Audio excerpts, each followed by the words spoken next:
Assalamualaikum warahmatullahi wabarakatuh. Perkenalkan, nama saya Mediana Safira, nomor BP 225720112001. Tugas perencanaan sumber daya manusia. Yang pertama yaitu saya akan menjelaskan materi mengenai procurement. Di mana procurement ini dimulai dari logistik, di mana ini ada 3 tahapan. Yang pertama ada tahapan pengadaan, produksi, dan penjualan. Lalu ini merupakan proses dari procurement itu sendiri yang terdiri dari 8 proses. Bisa kita lihat pada slide di PPT. Selanjutnya ini ada contoh proses pengadaan, di mana ini terdapat deskripsi tugas dan waktu yang diperlukan. Nah, yang perlu kita bahas dari e-procurement itu, yaitu e-procurement ini merupakan otomatisasi proses pengadaan dengan menggunakan aplikasi yang berbasis online atau website. E-procurement ini merupakan integrasi dan pengelolaan elektronik terhadap seluruh kegiatan pengadaan yang mencakup permintaan pembelian, otorisasi, pemesanan, penyampaian, dan pembayaran antara pembeli dan pemasok. Nah, di e-procurement ini ada 5 hak pembelian. Yang pertama ada harga pantas, yang kedua waktu penyampaian yang tepat, mutu yang sesuai, jumlah sesuai, dan dari sumber yang tepat. Selanjutnya ada analisis dari proses e-procurement, di mana di sini ada deskripsi tugas dan waktu. Siklus waktunya yaitu sama dengan 1,5 hari. Tujuan dari e-procurement itu ada 5. Yang pertama untuk meningkatkan transparansi dan akuntabilitas. Yang kedua menciptakan persaingan usaha yang sehat. Yang ketiga memperbaiki tingkat efisiensi proses pengadaan. Yang keempat mendukung proses monitoring dan audit.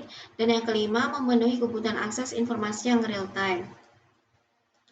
Manfaat dari e-procurement, yang pertama dari segi ULP atau PP itu ada 3 manfaat. Yang pertama mendapatkan penawaran yang lebih banyak, yang kedua mempermudah proses administrasi, yang ketiga mempermudah pertanggungjawaban proses pengadaan.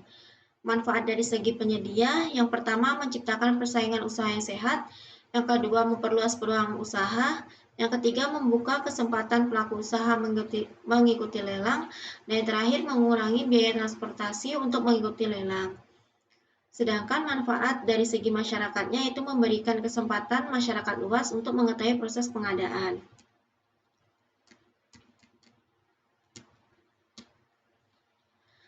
Flow proses procurement ini ada 5 entitas. Yang pertama ada entitas seluruh departemen pada perusahaan, entitas warehouse, entitas purchasing, entitas finance, dan entitas vendor. Ini merupakan flow proses pengadaan barang perusahaan. Bisa kita lihat pada bagan di PPT. Selanjutnya ada aktivitas. Yang pertama entitas keseluruhan. Yang pertama membuat permintaan material barang. Yang kedua mengajukan ke pimpinan untuk disetujui. Yang ketiga menyerahkan pengajuan permintaan disetujui pimpinan ke warehouse. Dan yang terakhir menerima material atau barang. Selanjutnya yaitu ada aktivitas entitas dari warehouse, di mana ada 9 tahapan. Yang pertama menerima informasi permintaan material atau barang, yang kedua mencek stok barang yang tersedia, yang ketiga membuat persetujuan pemakaian barang jika barang ready stock, lalu menyerahkan barang, menerbitkan dokumen permintaan material atau barang untuk dibeli, lalu minta persetujuan pimpinan, menyerahkan dokumen ACC ke purchasing, menerima barang dari vendor, dan yang terakhir membuat persetujuan barang diterima. Selanjutnya ada aktivitas dari entitas purchasing, di mana ada 8 tahapan. Yang pertama menerima info pembelian, yang kedua membuat penawaran harga ke vendor, yang ketiga menerima penawaran harga dari vendor, yang keempat melakukan negosiasi, yang kelima membuat PO, yang keenam meminta ACC pimpinan, yang ketujuh melakukan pemesanan, yang kedelapan membuat dokumen PO. Yang selanjutnya ada entitas finance, di mana ada 2 tahapan. Yang pertama ada verifikasi invoice, yang kedua ada melakukan pembayaran. Selanjutnya yaitu ada entitas vendor, di mana ada 5 tahapan. Yang pertama menerima info permohonan harga, yang kedua membuat dokumen penawaran harga, yang ketiga menerima pesanan, yang keempat melakukan pengiriman, dan yang kelima menerima pembayaran. Metode pelaksanaan ini ada 5 tahapan. Yang pertama e-tendering, e-bidding, e-katalog, e-purchasing, e-kontrak, dan e-marketplace, di mana pengertiannya dapat kita lihat dan kita baca pada slide di PPT. Contoh pengadaan secara elektronik yaitu pada bidang pemerintahan itu di http://lpse.sumbarprof.go.id. Nah, itu merupakan materi dari pertemuan 4. Selanjutnya saya akan menjelaskan materi dari pertemuan yang kelima. Pertemuan kelima yaitu mengenai tentang sistem informasi produksi. Nah, ini bisa kita lihat merupakan bagian dari sistem informasi produksi itu sendiri. Lalu, sistem informasi produksi ini merupakan suatu sistem yang berbasis komputer yang bekerja dalam hubungannya dengan sistem informasi yang fungsional lainnya untuk mendukung fungsi produksi yang meliputi seluruh kegiatan yang terkait dengan perencanaan, pengendalian proses untuk memproduksi barang atau jasa.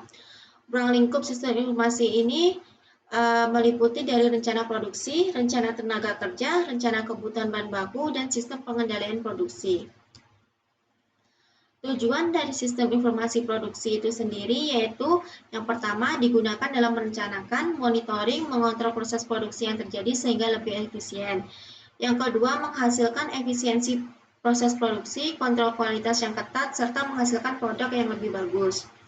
Yang ketiga mengurangi biaya dari penggunaan berbagai inventarisasi dengan mendapatkan kontrol material yang baik. Yang terakhir digunakan sebagai alat persaingan secara kompetitif antara organisasi bisnis. Ini merupakan model sistem informasi produksi. Dapat kita lihat pada slide di PPT. Dan ini merupakan skema dari sistem manajemen produksi.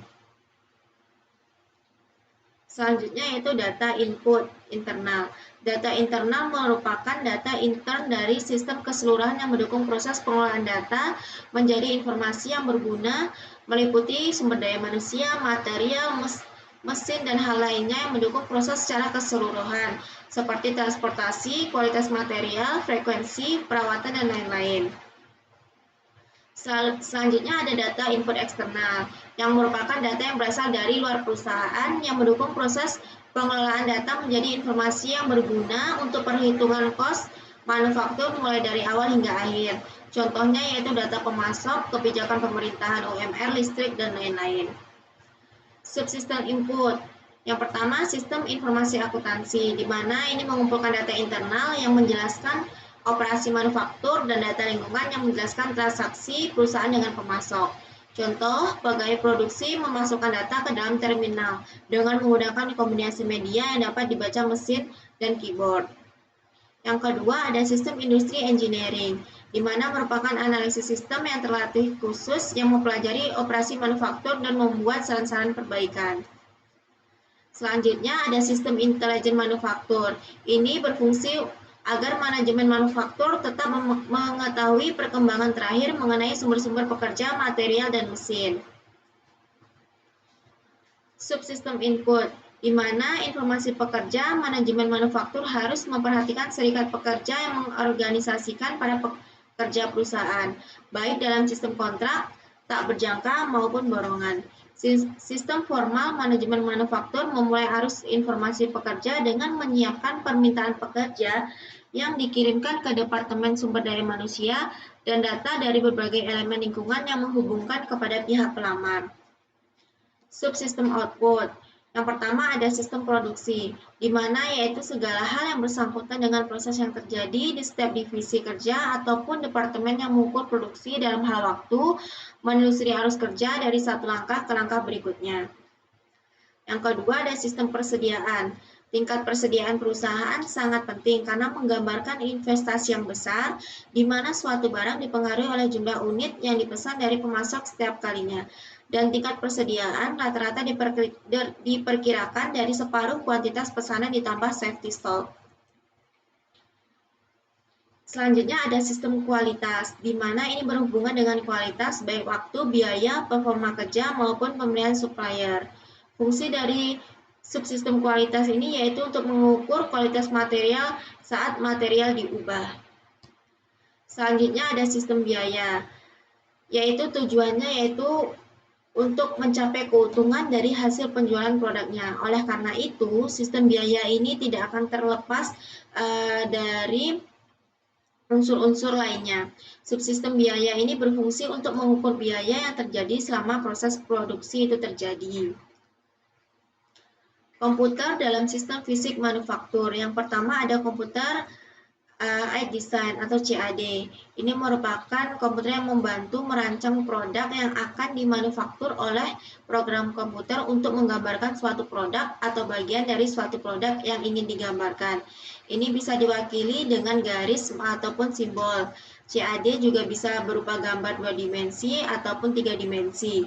Contohnya yaitu ada Pro Engineer, AutoCAD, SolidWorks, CATIA, Unigraphic, ProGCAD, dan CiviCAD. Selanjutnya ada Computer Aided Manufacturing atau CAM, yaitu merupakan penerapan komputer dalam proses produksi di mana mesin dikendalikan komputer seperti board dan mesin bubut yang menghasilkan produk sesuai dengan spesifikasi yang diperoleh dari database rancangan. CAM ini biasanya digunakan oleh para insinyur dan arsitek dalam proses penerapannya. Robotik. Robotik ini merupakan penerapan komputer yang lain dalam pabrik.